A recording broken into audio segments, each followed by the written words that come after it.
¿Dónde nos vamos? Al espacio subaracnoideo. El espacio subaracnoideo va a distribuir todo el líquido cefalorraquídeo por el encéfalo y va a permitir su absorción. ¿Dónde se absorbe?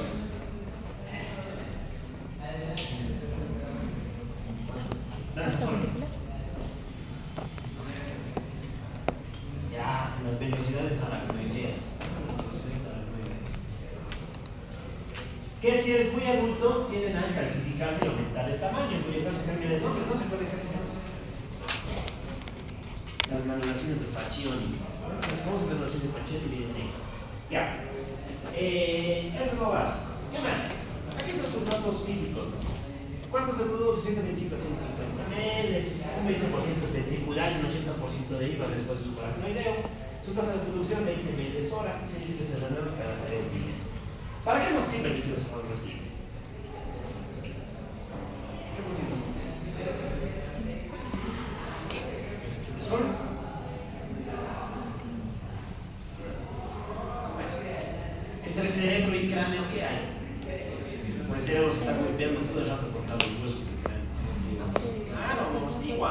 Es un amortiguador, ¿no? Disminuye el impacto mecánico que van a tener los estímulos sobre la masa encefálica.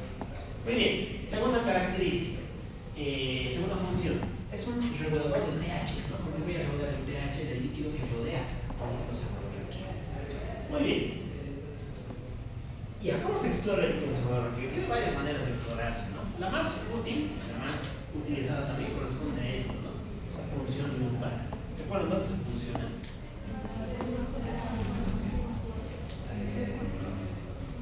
¿El T3? Debajo del L4, ya antes del L4, L4, L5.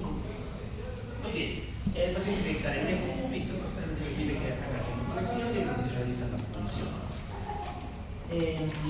¿Qué parámetros valoramos del líquido cefalorraquídeo? Antes de eso, ya hemos visto cómo se hace, ¿no? ¿Cuándo está contraindicado? ¿Sí? Ya, infecciones. ¿Cuándo más? Hipertensión intracraneana, muy bien, la hipertensión intracraneana, ¿no? Porque si tienes mucho líquido y tú lo aspiras, vas a producir una herniación cerebral. No, de hecho está contraindicado hoy, no se tiene que hacer. Complicaciones, ¿qué complicaciones puede tener?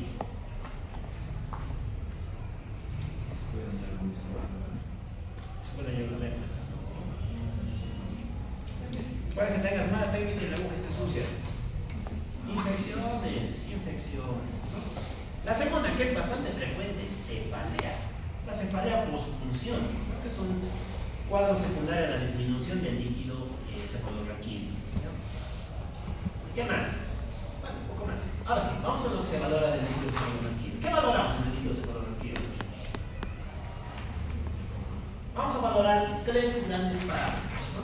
Primero, su presión. ¿Cuál es la presión normal del líquido cefalorraquídeo? 25 centímetros de agua o 20 mililitros de mercurio. 25 centímetros de agua. Todo aquello que esté por encima de eso se va a llamar hipertensión intracraneana. Ahora bien, ¿cómo se mide eso? Es muy interesante. Agarras un manómetro, lo conectas al tubo y ahí miras o mides la presión con la cual está saliendo el líquido. Desde luego eso no se hace de manera habitual. Generalmente se mide la velocidad del goteo y demás. Ya. A la presión le pueden pasar dos cosas: que tengas mucha presión o que tengas baja presión. Si tuviéramos una presión alta, ¿en qué pensaríamos? Presión del líquido cefalorraquídeo. Ya, hipertensión intracraneana, meningitis, ¿no? Cualquier cuadro que en general aumente el volumen del líquido cefalorraquídeo. En cambio, si tuviéramos poca presión, ¿en qué pensaríamos? ¿PEC? No.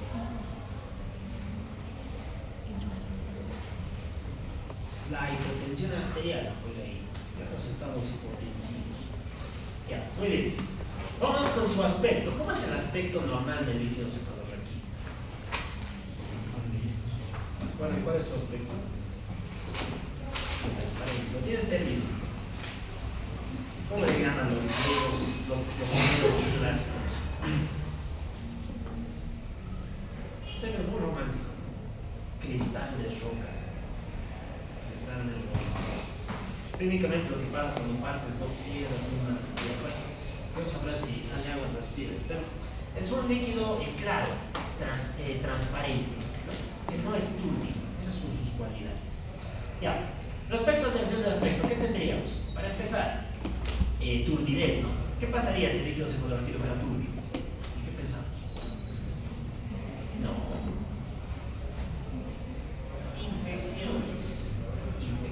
La meningitis puede haber. ¿Ya? ¿Qué más? ¿Qué pasaría si fuera, a ver, si cambiara de color, si fuera rojizo? ¿Y qué pensaríamos? ¿Y el ventilador de dónde?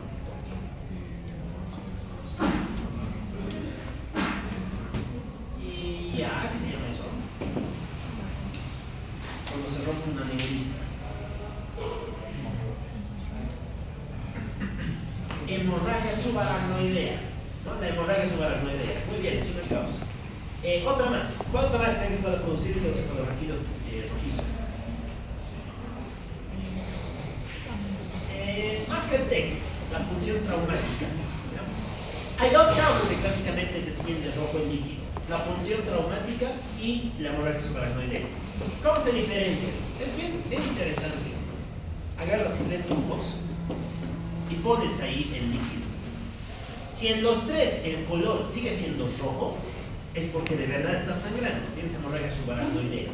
En cambio, si en uno se queda rojo, en el otro medio rojo y en el último se ha diluido, ya no hay, es porque solamente has hecho una punción traumática. En ese caso, la etilogía es traumática. Eso se llama la prueba de los 3 tubos. Se utiliza para diferenciar las dos causas.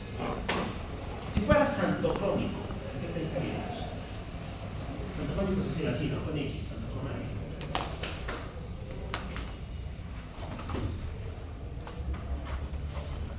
¿Dónde veríamos esto? La hemorragia subaracnoidea. Aquí se juegan las hemorragias, juega el qué. Otro que juega es la hiperbilirubinemia, sobre todo la hiperbilirubinemia neonatal, el Kernicterus. Ya, si fuera amarillento, ¿qué pensaríamos? Pues muy bien, meningitis bacteriana. Si fuera verduzco, podría ser verde.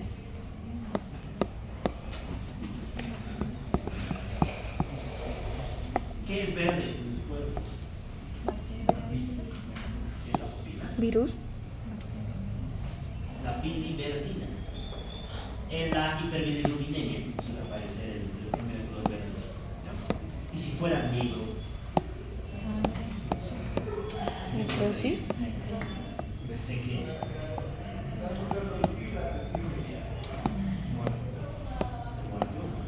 Metástasis de qué? ¿Quién puede ser negro con metástasis negras? Tumor. Melanoma. Claro, de hecho, si se acuerdan, el melanoma es el clásico tumor que suele hacer metástasis al cerebro. De hecho, es el tumor que más frecuentemente lo hace, seguido por el cáncer de pulmón y el cáncer de mama. ¿Ya? Bueno, el melanoma es que lo juega. Bien, finalmente su composición. ¿Qué miramos en la composición del líquido cefalorraquídeo? Vamos a mirar 3 parámetros, ¿no? Vamos a mirar glucosa, vamos a mirar proteínas y vamos a mirar otros. Bueno, ¿cuánto es la glucosa normal del líquido cefalorraquídeo?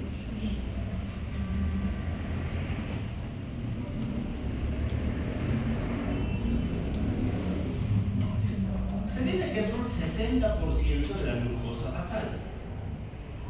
En algunos libros está el 50%. Bueno, nos sirve también, ¿no? 50-60%. Si mi glucemia, digamos, es de 100, ¿cuánto debería ser mi glucorraquio?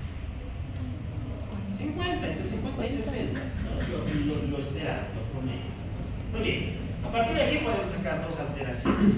Podemos tener cuadros en los cuales hay mucha glucosa, eso se llama hiper. Buenas tardes. Glucorraquia. Y cuadros en los cuales tenemos poca glucosa. Hipoglucorraquia. Ya. ¿Por qué podríamos tener hiperglucorraquia? Mucha glucosa en el cuerpo. ¿En qué pacientes? ¿La diabetes mal controlada, doctor? La diabetes mal controlada, exacto. Este tipo de diabetes mal controlada. ¿Y la hipoglucorraquia? No. ¿Por infecciones? Ya. en las meningitis bacterianas. Muy bien. Vamos con las proteínas. El umbral esperado de proteínas está por debajo de los 50 miligramos de cilindro. Estamos hablando de debajo de los 45. 45 y 50 vamos. La misma, ¿no? Van a poder haber dos posibles alteraciones. Hiperproteínos raquianos.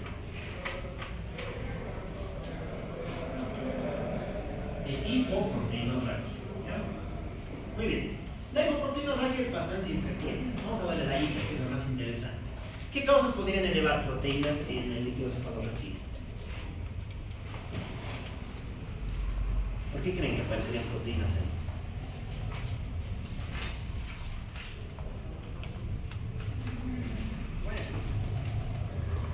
Por una de dos, ¿no? O bien tu barrera hematoencefálica se ha alterado, se ha vuelto más permeable y las proteínas del plasma están pasando al líquido cefalorraquídeo, lo cual va a pasar si está inflamado, ¿no? Eso lo veríamos en las meningitis. O la segunda causa es que tú produzcas tantas proteínas que al final estas pasen de la sangre al líquido cefalorraquídeo. ¿Dónde pasaría eso? En la esclerosis múltiple, ¿no? En el Guillain-Barré, en estos cuadros autoinmunitarios que cursaban con muchos anticuerpos.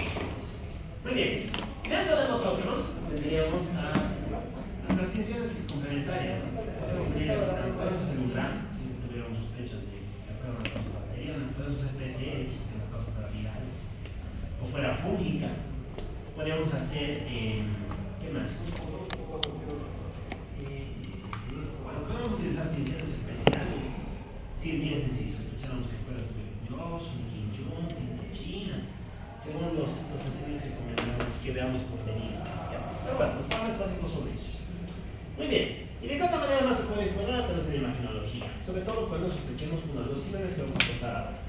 Mira, ¿qué cosas le pueden pasar al líquido cefalorraquídeo? Le pueden pasar dos cosas. O bien que su composición se altere, todo lo que hemos contado son alteraciones de la composición, o bien que su flujo esté alterado, su dinámica se altere. Y cuando tenemos alteraciones de la dinámica del líquido cefalorraquídeo, aparece un síndrome. Ese síndrome se llama hidrocefalia.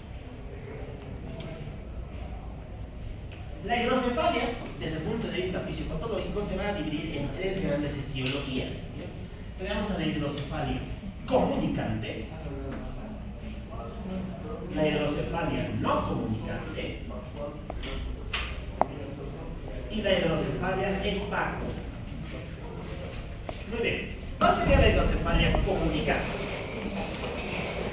Aquella en la cual se ha alterado la comunicación, el flujo del líquido cefalorraquídeo. Alguno de estos pasos se ve alterado. Muy bien. Y aquí tenemos varias causas, ¿no? Por ponerles un ejemplo. Causa más frecuente de hidrocefalia congénita, estenosis del acueducto de Silvio, ¿no? Si tu acueducto de Silvio no funciona, no vas a poder conducir, ¿ya? Por lo tanto va a ser no comunicante. Muy bien, otra. En el adulto, ¿cuál se les ocurre que es una causa frecuente de hidrocefalia? Yo no me digo. No. La neurocisticercosis. Si tienes un cisticerco que está pegado en el pecho o en la base del tercero del cuarto ventrículo, pues te va a comprimir los sitios del elágeno y también te va a producir una hidrocefalia no comunicada. Muy bien. Entonces aquí está alterado el flujo. ¿Qué va a pasar en las comunicantes? En las comunicantes esto funciona, no está alterado. Va a haber flujo de líquido cefalorraquídeo. ¿Dónde está el problema? El problema está en una de dos. O que produces mucho líquido o que no lo reabsorbes. Muy bien. Si produces mucho líquido, ¿dónde buscamos el problema? Aquí no, donde se produce el líquido en los plexos coroideos. ¿Qué lesión podría jugar ahí? ¿Qué lesión podría aparecer en ese caso? Un tumor, ¿no? El papiloma de los plexos coroideos. Los tumores de plexos coroideos juegan aquí. Claro, si es que esto prolifera, produce mucho líquido, problemas medios cefalorraquídeos. Bien, ¿qué cosas podrían alterar eso? Las velocidades aracnoideas. Porque ahí es donde se reabsorbe, ¿no? Si tapas eso y nada se absorbe y se acumula. ¿Qué causas podrían jugar ahí?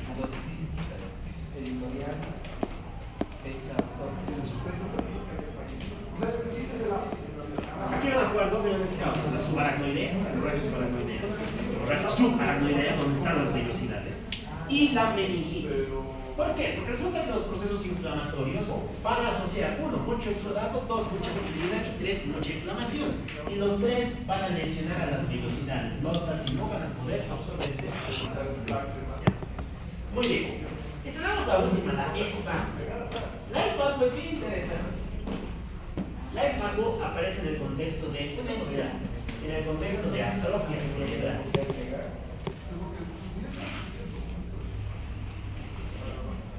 Vamos a imaginar la cabecita de ustedes. Claro, y memorizar.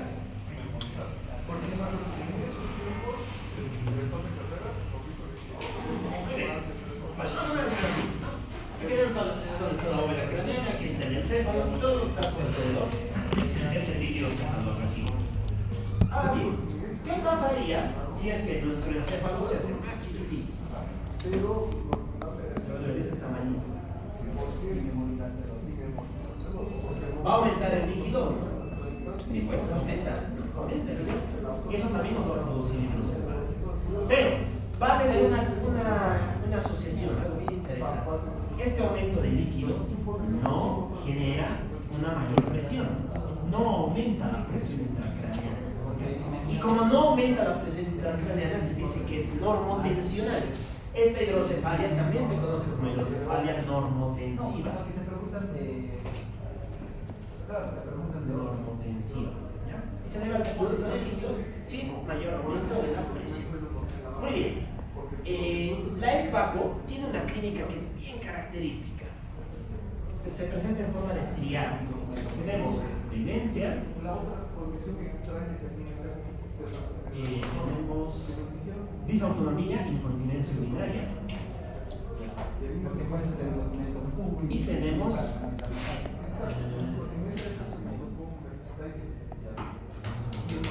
trastornos de la marcha.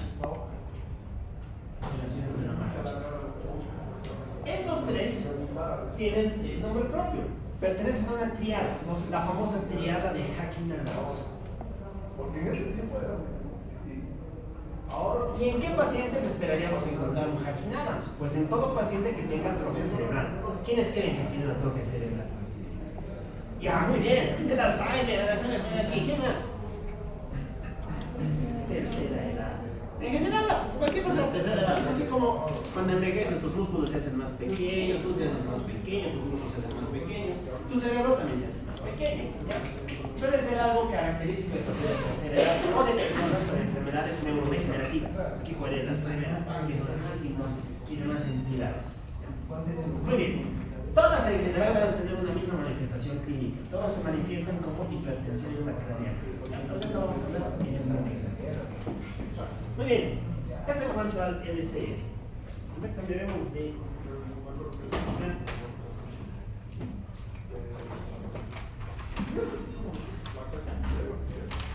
Muy bien. Vamos con esto. Llegamos al grande. Síndrome meningio.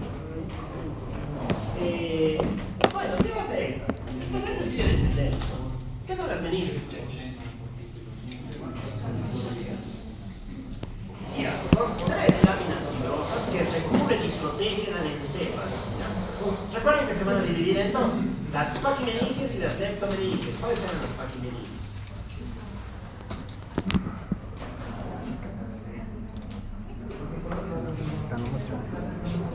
¿Cuáles son las paquimeninges? La madre. Leptomeninges, la aracnoides y la pía madre. ¿Ya? Cuando hablamos de síndrome meningio, nos referimos a la irritación de las meninges blandas. ¿Ya? Clásicamente se refiere a lesiones de pía madre aracnoides, siendo bien técnicos, es su definición técnica. Pero bueno, ya desde el punto de vista práctico se aplica para cualquier lesión de la meninge. Ya. ¿Qué más? Las meninges sirven para protegernos, mantienen la forma contribuyen a mantener la estabilidad del cráneo y demás cosas.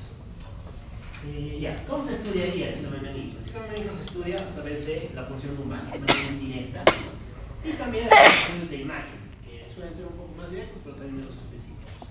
Ya, vamos con lo interesante. Cuando las meninges se alteran, nos van a producir algo que se llama síndrome meningio. El síndrome meningio tiene varias causas, tiene varias etiologías. ¿Qué causas conocen el síndrome meningio? Muy bien. Causas infecciosas, estoy de acuerdo. Causas infecciosas, ¿no? Hay que poner a juego los patógenos que se imaginan. Ahorita vamos a hablar de eso. ¿Qué más? ¿Qué otra cosa más puede producirse en el meninge?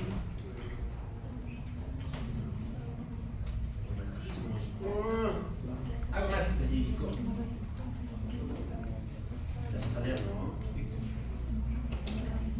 Hemorragia. Subaracnoidea, exacto. Lo mismo, ¿quién estamos fregando con esto? Debajo del aracnoides, meninge blanda. La sangre es un potente estimulador de distintas respuestas. Es por eso que una de las complicaciones más temidas en una hemorragia subaracnoidea es el vasoespasmo. ¿Ya? Y es porque la sangre va a desencadenar muchas respuestas contráctiles, generalmente a nivel de vasos o a nivel de mielitis. Muy bien. Tercera etiología. ¿Cuál más puede jugar? ¿Qué más? Es importante. ¿Qué más puede pasar? Ya, muy bien. Meningiomas, pero no son muy habituales. Las metástasis, sí. La carcinomatosis meningia. Las meninges suelen ser asientos de muchas metástasis.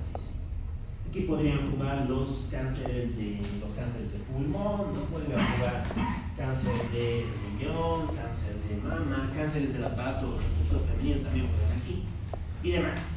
Muy bien. El chiste es que estos tres van a producir lesión, van a producir irritación a nivel meningeo.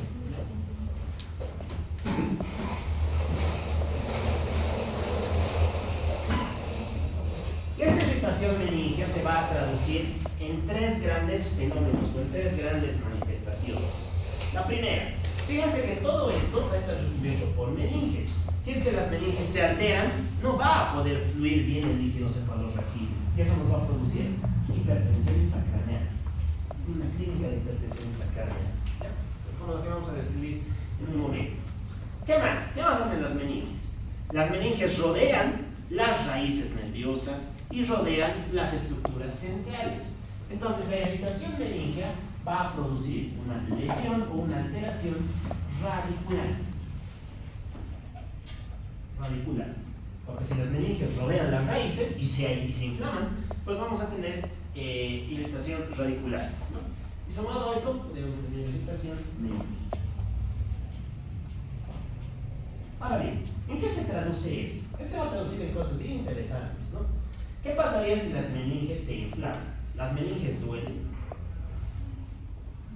No. Sí duelen. Esas sí duelen. El cerebro no duele. La meninge sí. Vamos a tener cefalea. Cefalea, ¿no? Manifestación clásica de los síndromes meninges. Una cefalea tensional, holocraneana, ¿no? ¿Qué más? Vamos a tener estimulación de distintos circuitos a nivel central. Y eso se puede manifestar en forma de náuseas y vómitos. Náuseas y vómitos. Muy bien. Y si afectamos el componente radicular, pues vamos a tener síndromes radiculares. Síndromes de determinadas raíces nerviosas. Muy bien. ¿Cuál va a ser la tercera gran manifestación? Fuera de la hipertensión intracraneal y la irritación, pues llegaríamos a tener datos de rigidez, ¿no? Aquí aparece un cuadro que es clásico. La famosa rigidez de nuca. La rigidez nucal. Y acompañando a la rigidez nucal, vamos a encontrar dos grandes signos, ¿no? El Kerning y el Rudzinski, ¿no? Que siguen siendo manifestaciones de irritación meningea. Ya. Aquí. Dentro de lo radicular aparece una postura que también es clásica, se le conoce como la postura en gatillo.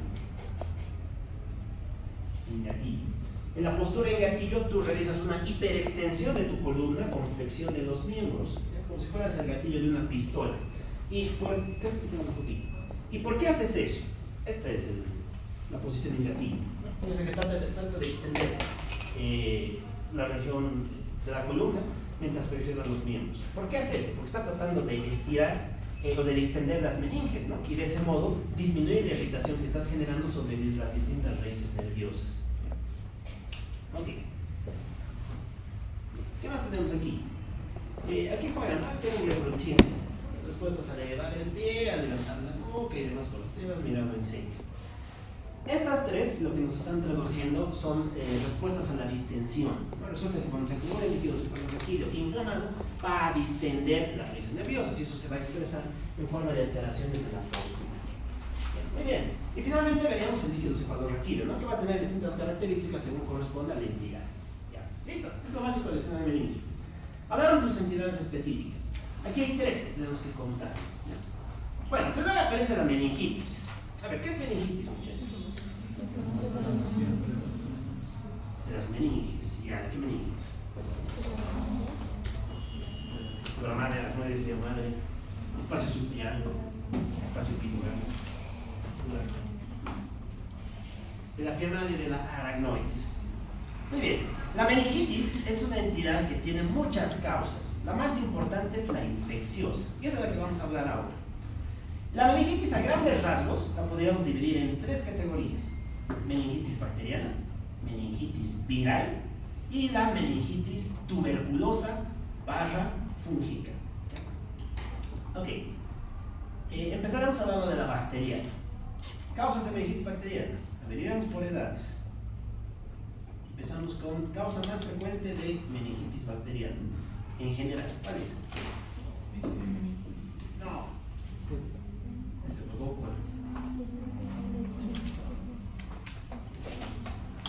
Vale, el Viridas, la Galactier, el Bovis. El neumonía, el neumococo. El neumococo es la principal causa de meningitis en el mundo mundial. Da igual tu edad, suele ser el más frecuente. ¿Ya? Sobre esto vamos a meter excepciones. Menores de 1 año. ¿En qué agente pensaríamos? Recién nacidos. Recién nacidos y menores de 1 año. Aquí puede jugar SAOs, pueden jugar gram negativos. Si nos vamos desde 1 año hasta los 20 años, aquí sí juegan y sería meningitis. La meningitis es el meningococo, es un patógeno clásico de las personas jóvenes. Ya, ¿qué más? Embarazada o de la tercera edad, agente etiológico.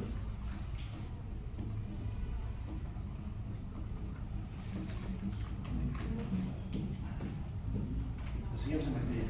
¿Quién? La listeria. La listeria monocitogénese. La listeriosis juega ahí. Ya, ¿qué más? Si nos vamos a pacientes portadores de dispositivos, portador de catéter, portador de sonda,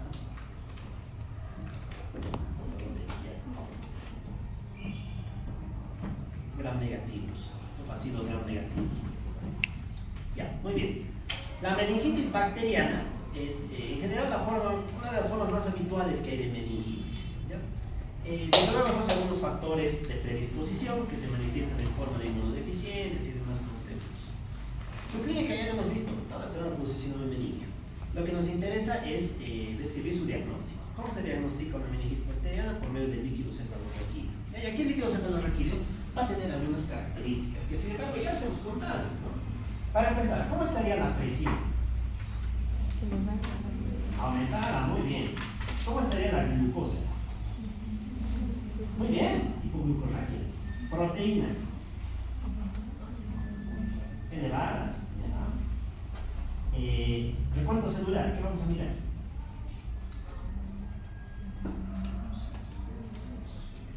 ¿Qué tipo de célula miraríamos? Muy bien, neutrófilos, ¿no? Leucitosis a predominio de neutrófilos, de polimorfonucleares. Hay que mirar eso, polimorfonucleares. Muy bien, y si le hacemos un gram, pues nos ayudaría mucho a orientar la causa, ¿no? Si observáramos bacilos gram positivos en este pensamiento.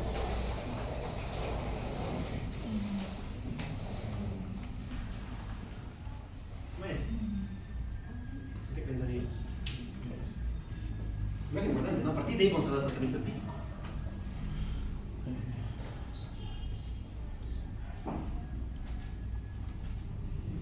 La listeria jugaría ahí. Si fuera listeria, ¿qué antibiótico damos? ¿Con qué tratamiento empírico le dar? Porque el cultivo tarda días. ¿Qué queda de tratamiento ahora? ¿Qué le damos? Nos vamos a fármaco. Son intrínsecamente resistentes a las cefalosporinas, a la listeria. Van por no. Fue potente. Además está embarazada. Y es tercera edad. Vamos. Es que en farmaco, ¿qué lleva antibióticos? No digo que te digan. Su primo, la ampicilina. Ampicilina se utiliza para tratar la listeria, ¿no? ¿Quiénes responden a ampicilina, se acuerdan? ¿En quiénes es antibiótico de primera línea? En listeria bien, Enterococcus fecalis, ¿no? En esos dos se maneja como primer antibiótico, ¿verdad? Ya. Si viéramos focos gram positivos, ¿en qué agente pensamos? Ya, estreptococo, tratamiento empírico. Ahí se entraría una cefalosporina. Muy bien, vamos con una de tercera. Si viéramos cocos gram positivos en racimos.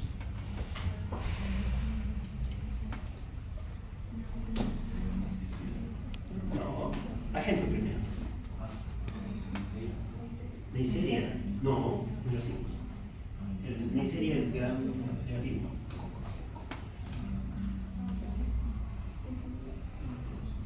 Aquí se hablaríamos de S. aureus, ¿no? ¿Y qué empírico manejarían para un S. aureus? ¿Le darían? No, ampicilina no juega ampicilina. Aquí la pregunta es una de dos, ¿no? ¿Es meticilina o no meticilina? ¿Qué harían? No nos arriesgamos, banco de entrada, listo. Banco y claro, no sabes en qué contexto ha adquirido la meningitis. Si a menos le hagas pasar así, el bicho es resistente, le puedes producir secuelas, ¿no? Aquí sí se entra de entrada con vancomicina como tratamiento empírico, ¿no? Estamos hablando de empíricos, ¿no? Otra cosa con tienes el cultivo del antibiograma, todavía es facilito, el antibiograma te dice dale esto porque es sensible a esto, no tiene dificultad. El verdadero chiste está en hacer tratamiento empírico. Ya, muy bien. Esto es en cuanto a lo bacteriano. En peligroso sí, ¿no? Deja secuelas. ¿Qué secuelas deja la meningitis? Sobre todo en paciente pediátrico. No. Más frecuente parece. Sordera, hipoacusia. ¿No? Es una causa infecciosa de hipoacusia. ¿Ya? Típico de pacientes que son neonatos o por debajo del primer mes. Ya, top 2, puede producir discapacidad intelectual. Puede producir, por eso es peligrosa la meningitis. Ya, muy bien, vamos con la otra, la viral. Ahora sí, cuéntame todos los virus que conocen. Herpes. Ya, citomegalovirus inmunosuprimido. Herpes. Ya, reactivación del virus herpes tipo 2. ¿Qué más? No me han dicho el más frecuente. VPH no. VIH, muy raro. VIH, raro. Epstein-Barr, lo mismo, inmunosuprimidos, junto con el CMV. ¿Cuál es el más frecuente? El Coxsackie. Los Coxsackie virus. Los virus orales, ¿no? Los virus que se introducen por los intestinos. Ya, muy bien. Aquí juegan la familia de Lecovirus y demás cosas. Ya, después todos los que han contado. Muy bien. ¿Qué cualidades tendría el cuadro del viral? El cuadro clínico del viral es lo mismo, solo que suele ser subagudo. Eso quiere decir que su expresión clínica no es tan manifiesta. La fiebre es menor, la rigidez de nuca también a veces no está. Suele pasar de una manera mucho más disimulada. ¿Cómo lo diagnosticamos? Con un líquido cefalorraquídeo también. ¿Cómo estaría la presión? Aumentada, muy bien. Glucosa, alta o baja. Baja. Normal. ¿Por qué normal? Porque la gran pregunta sería, ¿por qué cuando las bacterias estaban bajas? ¿Qué necesita una bacteria para vivir? Claro, se está comiendo la glucosita que hay en el líquido, por eso es que la glucosa está baja. En cambio, el virus no necesita vivir por sí solo, porque recuerden que el virus infecta una célula y la célula que se alimenta. Entonces, por eso la glucosa se va a mantener normal. Las proteínas, ¿cómo estarían? Ya, pueden estar aumentadas o a veces normales, para un poquito más variado. Muy bien, en el recuento celular, ¿qué vamos a mirar? ¿Qué células teníamos aquí? Los hombres no. ¿Quién lucha contra los virus? Monocitos no, fantasma. Neutrófilos. Los linfocitos. Claro, la familia de los linfocitos. Linfocitos T, linfocitos B, dentro de los CD8, CD4, CD más o menos. Bueno, vamos a ver pilocitosis a predominio de linfocitos. Y si fuéramos un gran, ¿qué veríamos? Si le hacemos un gran. Ya, muy bien, no, pero igual se hace, por si acaso. ¿Qué veríamos? Nada, no se va a pedir nada. Muy bien, ausente. ¿Qué estudio podrían hacer si sospechan que es viral? Muy bien, aquí sí utilizaremos una PCR. Una PCR es muy útil aquí para identificar al agente etiológico. Ya, los digestivos, los virus por el Coxsackie y demás suelen ser cuadros autolimitados. De aquí el que nos preocupa es el herpes, ¿no? La meningitis herpética es la que es más peligrosa, sobre todo porque generalmente no viene como meningitis sola, viene junto con encefalitis, asocia las dos, y es una encefalitis de predominio límbico, con mucha clínica a nivel del comportamiento. ¿Ya? ¿Qué tratamiento empírico daría si sospechan que es viral? Ya, podemos dar aciclovir, exacto, aciclovir por vía intravenosa, ¿no? Muy bien, y el segundo más peligroso es el citomegalovirus, sobre todo en paciente VIH. ¿Qué tratamiento empírico daría si sospechan citomegalovirus? Recuerden, también juega la familia del herpes el citomegalovirus. Valganciclovir, ¿no? Si no podemos usar foscarnet, ya, muy bien, vamos con el último. Las causas fúngicas o por la TB, sobre todo por la TB. Fúngicas crónicas. Bien. Un dato interesante es que la listeria podría jugar en los tres. La listeria se comporta como cualquiera de los tres, es muy disimulada en ese aspecto. ¿Ya? Ok, bueno, te voy a contar de la TB que no sepamos ya, ¿no? La TB es la gran simuladora, así como puede producir el mal de Post, también te puede producir meningitis, ¿ya? Sobre todo en sus formas extrapulmonares. Los hongos, ¿qué hongos conocen que pueden jugar aquí? La aspergilosis, no. Hay uno que es clásico del paciente VIH, de hecho es criterio diagnóstico del paciente.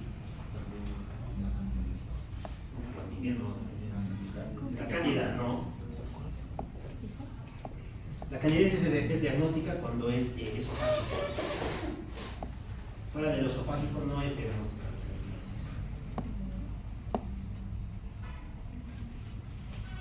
Hay uno que básicamente tiene forma de disco, ¿no ves? Tiene con tinta china.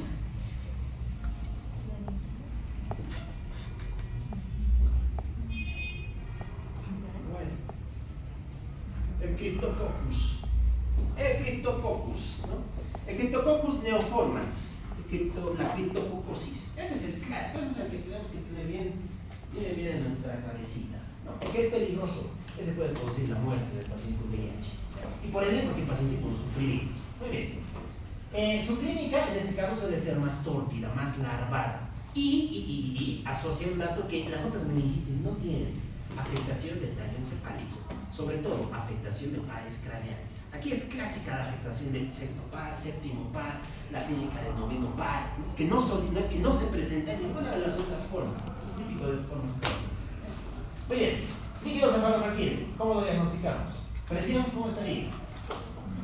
Aumentada, muy bien. No está aumentada porque tienes mucha pulsa, está bien inflamación.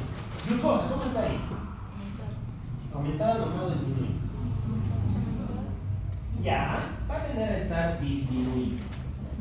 En algunos casos puede estar normal, pero lo habitual es que esté disminuido. Proteínas, altas, normales o bajas. Altas. Células, ¿qué células veríamos? ¿Quién pelea contra el vacío de Koch? Los vacíos. ¿Quién pelea contra el microorganismos? Bueno, la fisiopatología de la tuberculosis. No, el doctor no pelea. ¿Y el macrófago activado por quién? Por los linfocitos de CD4. Muy bien, por los TH1, ¿no? Vamos a tener linfocitosis. Muy bien. Si hacemos un grafo, ¿qué veríamos? ¿Qué era micobacteria en condición grande? ¿Qué es? Cuestión realmente. Ya, veríamos algo gran positivo, lo cual no es útil. ¿Qué tensión tendríamos que usar para identificar a micobacteria tuberculosis? 100 Nielsen, muy bien. Aquí sentamos con 100 Nielsen. Y si fueran hongos, pues la tinción específica. Hay varias, musicanín, las tinciones con plata, chile y otras cosas. Muy bien. Y el tratamiento pues es el de la gente teológica, ¿no? Si fuera TV, ¿qué puede tratar? ¿Asesina? No. Ya.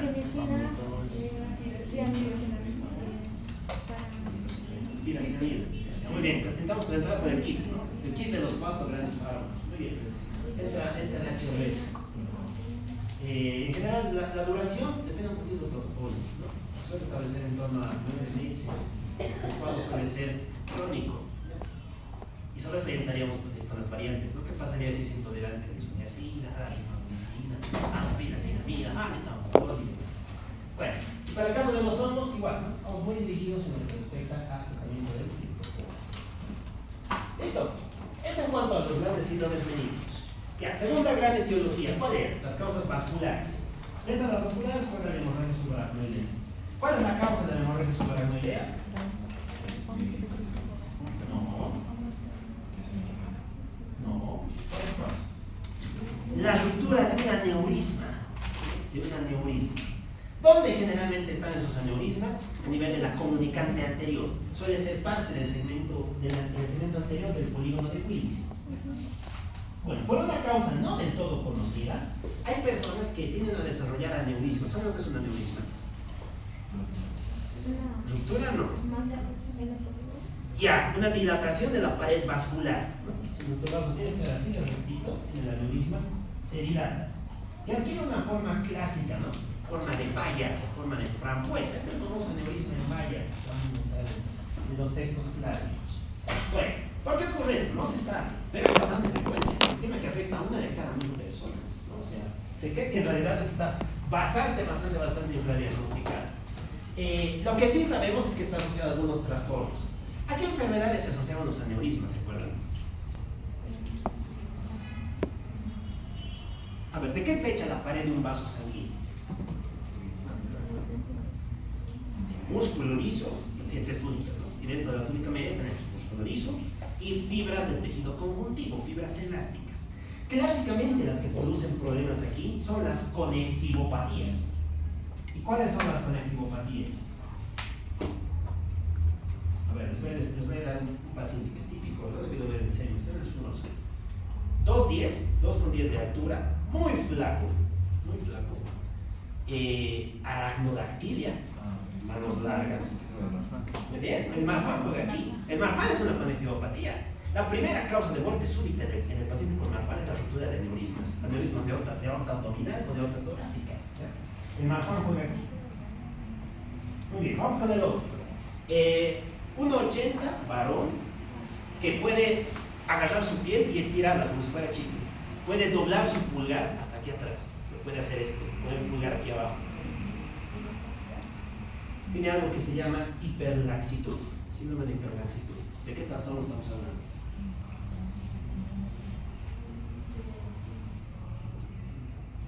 ¿Cómo es? Alteraciones a nivel del colágeno, ¿no? Gente del colágeno 4A1 y A3. El Ehlers-Danlos, el síndrome de Ehlers-Danlos.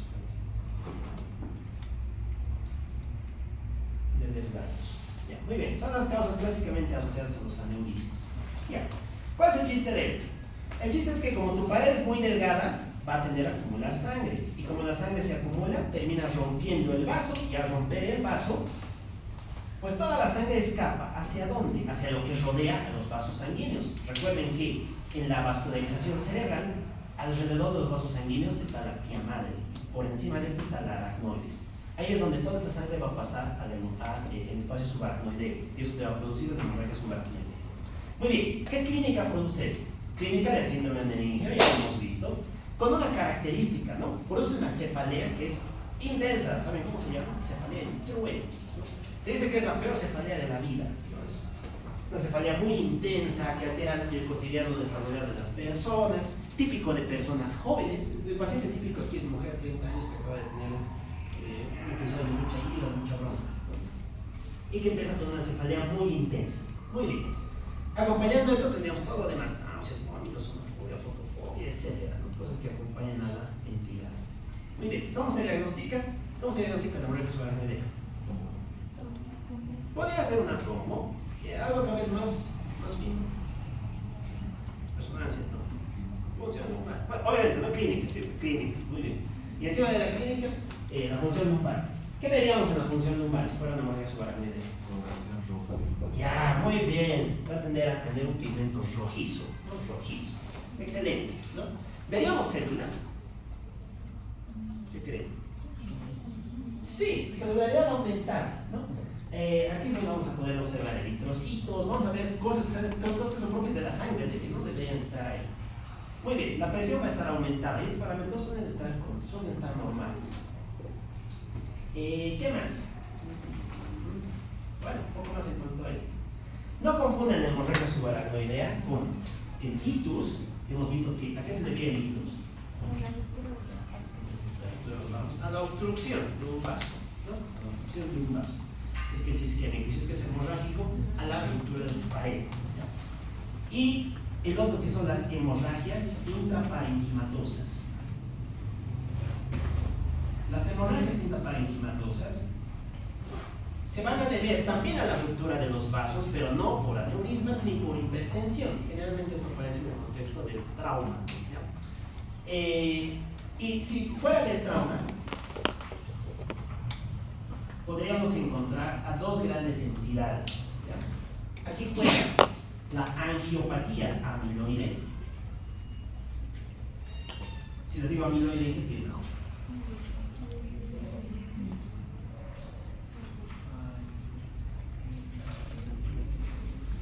¿Cómo es? ¿Quién tenía amiloide?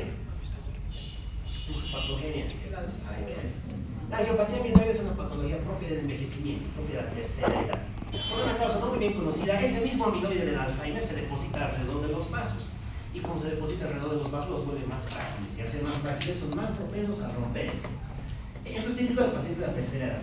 En cambio, si fuera joven, podría pensar en las malformaciones arteriovenosas. Aquí es donde, eso es un mal desarrollo de los vasos, donde tienen conexiones anómalas entre arterias y venas, y que como son vasos anómalos, son más delgados, son más frágiles. Tienden a romperse y producir también hemorragias intraparenquimatosas. Muy bien. Estas, más que producir los meningismos, nos van a. Recuerden que el ictus nos produce focalidad, es una manifestación clínica que hace. Este nos produce meningismo. Y la hemorragia intraparenquimatosa nos produce clínica del LOE. LOE quiere decir lesión ocupante del espacio. Es como si tuvieras una masa que te va a producir datos de hipertensión intracraneana, pero no de meningismo. Muy bien, tienen también expresiones clínicas diferentes. Ya, esto en cuanto a las meninges, ¿no? Que esta vez el tema más interesante de esta parte. Y creo que después de bien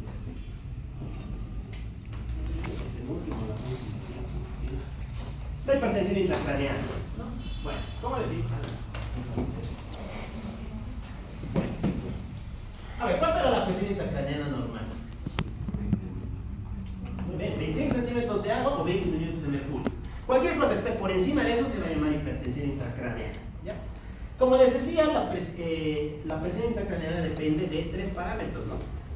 Presión de perfusión cerebral, la presión arterial media y la presión venosa. Generalmente, a la alteración de alguna de ellas va a poder comprometer alguno de los componentes y de ese modo producirnos una hipertensión intracraneana. Ya, a grandes rasgos podríamos decir que hay dos grandes causas para este síndrome. La primera, que aumente de volumen los componentes que normalmente tienes, ¿ya? Y la segunda, que tengas algo anormal, que te crezca algo que no es normal. Muy bien, ¿qué cosas normalmente tiene nuestro encéfalo, nuestro cráneo? Tiene encéfalo, tiene un cerebro, ¿bien? Si es que el cerebro aumenta de tamaño, pues vamos a tener hipertensión intracraneana. ¿Qué se llamaría eso?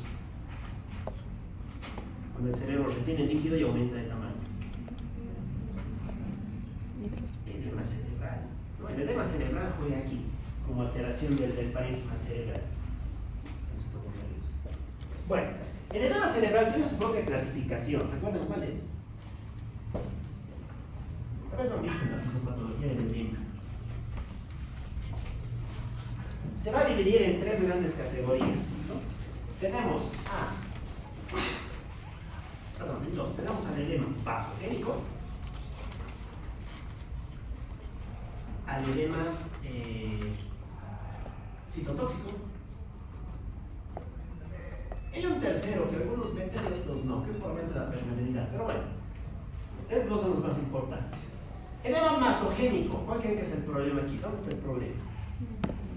En la permeabilidad de los vasos, exacto. Nuestro vaso es más permeable de lo habitual. Y como aumenta su permeabilidad, pues parte del contenido vascular va a pasar hacia el parénquima cerebral. ¿Qué entidades juegan aquí? Aquí juegan las causas inflamatorias. Recuerden que cuando un tejido se inflama, aumenta su permeabilidad, y al aumentar su permeabilidad, pues el tejido sale el líquido sale del compartimento intravascular hacia el compartimento intersticial. Ya, en cambio, en el citotóxico, ¿qué vamos a tener? Algún agente externo que va a dañar a la neurona, que va a dañar a la célula, que normalmente evita este edema. ¿Ya? Y aquí tendríamos varias causas. El ejemplo típico son las alteraciones del sodio, la hiponatremia, ¿no? ¿Qué más? Podríamos tener alteraciones de metabolitos, ¿no? Sobre todo la hipocarmia y demás. Den cuenta que estos van directamente a lesionar a la célula, no juegan con la permeabilidad como tal. Muy bien, entramos que van a producir edema. ¿Qué más? ¿Qué otra cosa más normalmente tiene la cabeza? Tiene vasos, ¿no? Entonces, si aumenta el compartimento intravascular, también vas a tener hipertensión intracraneana. Aquí juega la hipertensión no controlada. Y el aumento del líquido cefalorraquídeo, aquí juega el hidrocefálico. Después tenemos a las masas anormales. ¿Qué patologías creen que juegan ahí? Muy bien, los tumores, ¿no? Si tienes un tumor que está creciendo y se está desarrollando, pues va a tender a aumentar la presión y de ese modo producir hipertensión intracraneana. No aumentaría prácticamente todos, de los melingiomas hasta los gliomas. Se dice que la hipertensión intracraneana va a cursar por 3 fases. ¿Ya? La primera es la fase de compensación. En la fase de compensación está aumentando el líquido de uno de sus compartimientos, ¿no? Pero se compensa. ¿Cómo se compensa? Pasando al espacio subaracnoideo.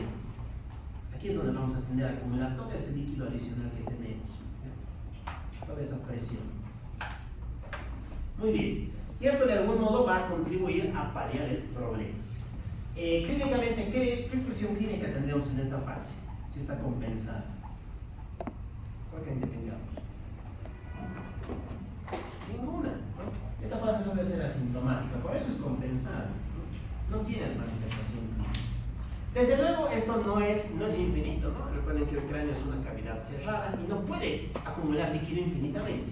Llega un punto en el cual cada centímetro de agua que sube va a empezar a producir clínica. Y aquí es donde pasamos a la segunda fase, la fase de lesión, también conocida como fase de hipertensión intracraneal simple. En la fase de lesión ya vamos a tener manifestaciones clínicas, siendo la más destacable la cefalea. Muy bien, aquí también meteríamos a las náuseas y los vómitos. Y estos vómitos tienen un carácter especial, ¿se acuerdan? ¿Cómo se llaman los vómitos de la hipertensión intracraneal? Son vómitos con fuerza, ¿no? ¿Qué se llaman?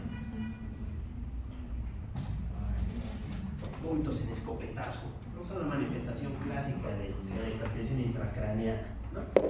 Y es por eso, es un intento del cerebro por tratar de vaciar ese líquido, no está tratando él mismo de perderlo a través de estimular, en este caso un núcleo, que es el núcleo del tracto solitario, que recuerden que inerva al vago, y el vago participa en el reflejo del vómito, ¿no? Entonces va a partir de ese principio. Muy bien, y si no lo controlas así, pues pasas a la última fase, la fase de complicaciones. Tienes algo que está expandiéndose, que está generando mucha presión. ¿Qué va a hacer el pobre encéfalo? Ya no puede adaptarse más, lo único que le queda es protruir a través de algún orificio, de algún espacio que tenga. Eso se llama hernia, la fase de herniación. Hay varias formas en las cuales puede herniarse el cerebro, ¿no? Vamos a hablar de las más importantes. La primera es esta, ¿no? A ver, ¿cómo creen que se llama esta hernia? ¿Qué se llamaba esto, se acuerdan? Esta puntita blanca. Porque fíjense que por ahí se está herniando el cerebro, ¿no? ¿Qué se llama eso?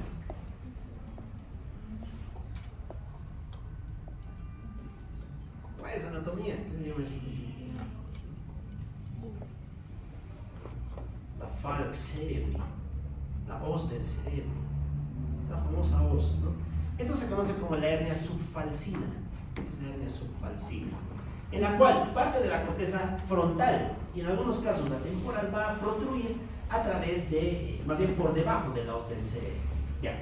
¿Quién suele sufrir aquí? Aquí suele sufrir alguien, la arteria cerebral anterior, ¿no? Es la generalmente afectada en este proceso. Y eso nos va a dar clínica de ictus de arteria cerebral anterior, ¿no? Con todo lo que ya hemos descrito el sábado. Muy bien, vámonos con el segundo tipo de hernia.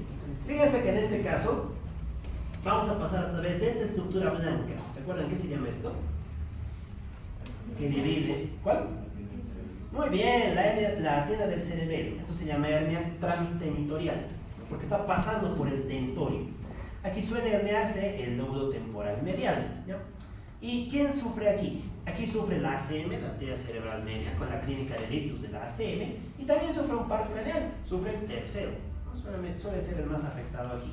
¿Cuáles son las manifestaciones clínicas de lesión de tercer paro? ¿Se acuerdan? ¿Qué veíamos? ¿Dosis?